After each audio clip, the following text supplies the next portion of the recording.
Dobrý večer, priatelia. Vítam vás v mojom novom formáte, keď už mám to YouTube, tak aby som splnil vašu prosbu a spotky robil nielen na mapách, ale mapy aj okomentoval priamo. Ešte stále nemám kvalitný mikrofón, to mi ospravedlníte, a nejakú techniku ešte potrebujem si dokúpiť a sám sa musím ešte aj naučiť, ako robiť multiky, aby to bolo naozaj perfektné, ale budem sa snažiť, keď niekto z vás vie poradiť, budem rád.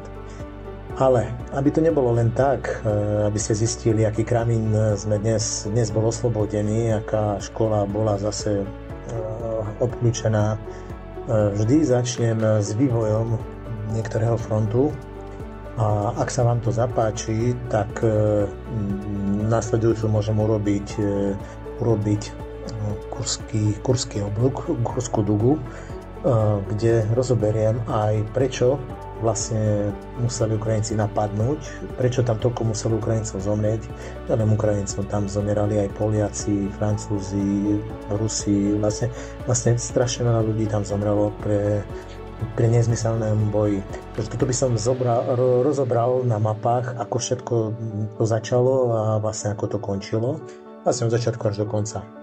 Dnes by som začal s Doneckom, Veľkou Novosielovkou, Ugledarom a Kurachovským frontom, pretože pre Donetsk vlastne táto časť bola veľmi dôležitá. Dnes sa už v správach alebo niekde v diskusiách vôbec nerozpráva o tom, že 8 rokov sa Ukrajinci zakopávali a odtiaľ po začatí SVO začali bombardovať intenzívne ten Donetsk. Oni to vlastne odtiaľ z Avdijivky, z Mariinky, Staromichajlovky bombardovali sídliska, fabriky, elektrárne. Nielen v Donecku, ale tam aj v Makejevke a vlastne celý ten Donbas bol odtiaľto odstraňovaný, pretože všetky tie diela boli niekde zakopané, oni ich na chvíľu vyťahli a potom vystrelili a hneď ich aj zasunuli. Takže tento front by som vám ukázal, ako vlastne postupoval a začal by som v roku 22. Totižto už v máji 22. roku sa ruské vojska dostali nielen do Veľkej Novosielovky a v Uhledaru, kde vlastne z Uhledaru ustúpila posádka vojenská a Rusi si prešli mesto. Lenže začali ho streľovať, oni sa odtiaľ stiahli. To isté bolo v Veľkej Novosielovky, ktorá je vlastne dôležitým transportným spojením, a takisto sa po nejakom čase od mesta stiahli a ako vidíte aj na mapkách odišli od mesta trochu ďalej. A Veľká Novosielovka je v takej doline rieky, kde vlastne z vrchov, tam nie sú veľké vrchy, to sú nejaké 200-300, boli na prístupoch ostreľované vojska. Čo sa týka Uhledaru, všetci vieme tú tragédiu, keď vojakov poslali do kopca na tankoch oproti delám. Cez pole šli. Bol to čistý masaker vtedy a vtedy sa stiahli dosť ďaleko od Uhledaru, ale postupne všetko sa začalo meniť. Ustúpili na väčšiu vzdialenosť a dlho sa na tomto úseku vlastne nič nedialo. Až kým neprišiel slávny august minulého roku, kedy zaútočili nezmyselne ukrajinské vojska na Kurskú oblasť a museli tam presunúť v princípe najlepšie jednotky z frontov. Tým oslabili fronty. Ako vidíte na mapách, práve v tomto čase sa začalo všetko lámať. A v septembri prišiel veľký zlom, kde sa vlastne celý front pohol ako bola oslobodený Uhledár a začalo sa útočiť na Kurachovo, taktiež sa postupne začala obkľúčovať z 3 strán Veľká Novosielovka, oslobodené to Kurachovo nakoniec bolo, takisto bolo obkľúčené z 3 strán. Vznikol tam veľký rukav, kde bolo za tých veľmi veľa rukojemníkov. Čo sa týka Veľkej Novosielovky, tak tam sa postupovalo či už z Neskučného alebo z Nového Komaru a vlastne utekali vojaci okrem Wehrmachtu cez rieku na druhú stranu a postupne sa vyrovnával front. To isté sa dialo aj na západ od Kurachova, kde dosť dlho sa bojovalo napríklad o Dačné, ale potom sa to všetko zlomilo, pretože aj z juhu sa začalo postupovať na Konstantinopol a teraz sa zobral aj rozliv a boje idú o cestu, ktorá bola zásobovaním pre celý tento front. Tento front je dnes asi najrýchlejší, pretože je tu akýsi rukav s jednou zásobovacou cestou, ktorá sa však dá veľmi dobre kontrolovať dronmi. Niečo ako cesta z Junakivky na Sudžu, čo aj urýchlilo ukončenie operácie Kurska. Onedlho aj tu budem písať Dnepropetrovský front, pretože vzdialenosť hraníci oblasti sa tu rýchlo zmenšuje. Po prelomení včera nepriateľskej obrany v oblasti dedinky Veseloje, tam bojuje jednotky 5. tankovej brigády a podľa očakávania sa pokračovalo v pohybe na sever Fjodorovke. A začali sa už boje o ňu dneska ráno, takže možno, že už sú ruské vojska niekde v strede.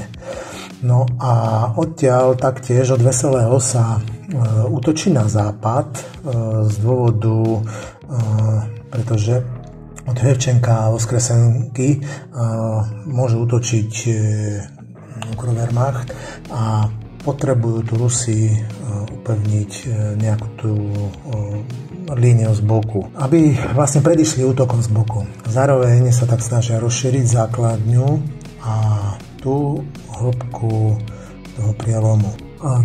Na severovýchod od Veseloje je dedina Razliva, ktorá je už niekoľko dní oslobodená a aj vďaka tomu sa podarilo ruským silám dokončiť vytlačenie obranných síl z Konštantinopolu úplne a postúpiť v rýchlom tempe na širokom fronte k dedine Bogatyr. Čo sa týka Konštantinopolu, tam bolo dosť dlhé zdržanie z jedného dôvodu, že v tom mestečku alebo dedinke bolo veľa kanálov, za ktoré sa dalo ako postaviť alebo obraňovať sa. Vždy to bolo tam ľahko ostreľovateľné, ale tým, že ten Razliv bol oslobodený, jednoducho museli utiecť, alebo ako to oni hovoria, presunúť sa na lepšie pozície smerom k Bogatyru, ale tým, že ukrajinské monitorovacie skupiny oneskorene, ale predsa uznávajú rozšírenie ruskej zóny kontroly v Andrejevke, čo je na druhom brehu rieky Vovča, ktorá tečie od Kurachova. Kým jednotlivé jednotky sa už prebíjajú na ceste do Alexejevky, stále tam ostávajú jednotky Ukrovermachtu popri rieke a pri Alexejevke sa podarilo Ukrovermachtu aj jednu jednotku obrnených vozidiel ruskej armády rozobrať. Takže teraz ešte stále nie je jasné, či sa tam pozície na tom pravobreží zlepšili, ale zjavne to nebol posledný útok. Tým, že by sa oslobodila Alexejevka a Bogatyr, tak vlastne museli by Ukrovermacht ustúpiť ešte ďalej na západ smerom k Dnepropetrovskej oblasti, pretože je jasné, že po Fjodorovke bude nasledovať Komár a vlastne aj Otradné sa bude musieť uvoľniť pre ruskú armádu, pretože táto žltým označená H-15 bola vlastne jediná cesta na zásobovanie Kuráchova a vlastne tak ako v Kurskej oblasti, tak aj tu vlastne už bola kontrolovaná dronami a zásobovanie tu veľmi viazne. Teraz trošku v rýchlejšom tempe, už sme na 10. minúte, takže severnejšie od toho, čo som doteraz rozprával, tak na prístupoch k hranici Dniepropetrovskej oblasti ruské jednotky dostávajú dedinku Trojické do určitého polkruhu obsadením Preobraženky a útokom na Bogdanovku. Do Kotlerovky ešte nevstúpili, hoci včera som písal, že sú už blízko dediny. Ešte vyššie, severne, na Pokrovskom fronte a som včera upozornil na protiútok na Solenoje a o problémoch Rusov pri samom Pokrovsku. Presnejšie v tom výstupe Udačnoje kotline, kde sa vlastne bojuje o tú poslednú baňu, v ktorej sa nachádza koksujúce uhlie. Dnes som sa na to pozrel podrobnejšie a moja rozviedka mi hovorí niečo iné, že v Pokrovskom smere zostáva situácia pre ruské sily stabilná. Pokračujú v pomalom, ale progresívnom postupe. Napriek tomu, že sú tam elitné jednotky Ukrovermachtu, či už sa týka tých dronovodov alebo šturmovíkov, alebo priamo aj tankov a techniky, momentálne nedokáže spôsobiť ruským jednotkám výrazné problémy, keďže bez doplnenia nových vojakov svetla vo veku 18 až 20 rokov je to v princípe nemožné. Zároveň je potvrdená príprava natovských síl na boj, no momentálne na fronte nie sú badateľne žiadne zmeny okrem toho výpadku na Solenoje. Ruské jednotky zatiaľ v tejto oblasti problémy nejak nemajú. Tie posuny hore-dole sú stále iba posuny v sivých zónach, ktoré ako čitatelia môjho kanálu viete, že je to iba selfie vojna, kde vbehnú vojaci, odfotia sa a utekajú naspäť, lebo okamžite sú ostreľované a pritom zomiera enormne veľký počet Slovanov. Pripomeniem, že teraz sa veľa hovorí, že sa pripravuje nová rozsiahla ruská ofenzíva. Aj kancelária prezidenta Pozaruk na to upozornila, že Kreml chce skupinu zvýšiť o ďalších 150 000 ľudí a ľudia na to sú. Kam budú jednotky vyslané? To je otvorená otázka. Môže to byť Zaporožský smer, ktorý sa pohol, môže to byť Pokrovsk, o ktorom som pred chvíľou hovoril. Vlastne tu ide o hranice Donetskej oblasti, alebo niekde presunuté na sever, kde to tiež vyzerá veľmi perspektívne, kde sa tiež front pohol. Paživým uvidím. Čo sa týka ešte tejto časti v blízkosti Pokrovská existujú správy, že ruské ozbrojené sily dobili nielen Pantelejomovku a Alexandropol, ale aj opevnenia v blízkosti hlavnej cesty Donetsk-Konstantinovka. Tak prešli dôležitú cestu, viackrát som po nej išiel osobne na Charkov, takže si viem predstaviť, ako tam vyzerá. Častočne obklúčili ukrajinské pozície pri Novobachmutovke a môžu postupovať ďalej, aby vyrovnali front ku Kalinove. Náročnejšie to môže byť pre nich presun na sever za Valentinovku, kde je sieť opevnení Ukrovermachtu. V Turecku je nepríliš efektívne operácie Ukrovermachtu, kde vlastne všetci sme sledovali, ako vtrhli do stredu mesta, zašli tam na územie mesta, no nedokázali sa nadlho presadiť a rozšíriť ten prielom. Vy sami ste veľakrát písali o tom, ako je to zúfalý boj tam. Preto sa obranné sily postupne sťahujú späť na periférie mesta. Rusi opäť útočia v oblasti Ščerbinovky z juhu, čiže obchádzajú Tureck, ale útočia na Ščerbinovku aj priamo z Turecka. A Ščerbinovka je vlastne potrebná na to, aby prikryla krídlo, lebo že Ščerbinovky boli práve aj tie úsoky aj zo severu od Turecka. Pokiaľ ide o Časov Jar, vojenkori oznamujú pokračovanie bojov pri nábreží Dnepropežského kanálu, ale je zjavné, že Časov Jar bude jeden z najväčších pohrebisk tejto čudnej vojny.